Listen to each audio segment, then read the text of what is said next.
a printer or scanner feature that automatically feeds multiple pages, one by one, into a copier or scanner, allowing for efficient, unattended scanning or copying of multi-page documents.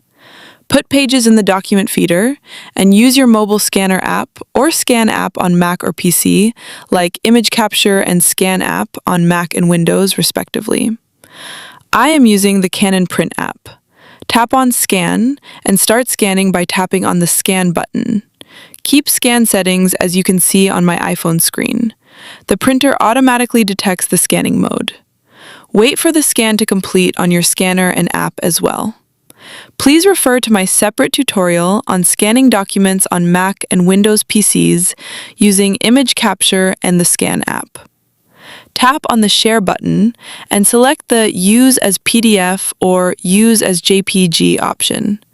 Share directly on social media, email, or save to files locally from the share sheet. If you have any questions, then comment below.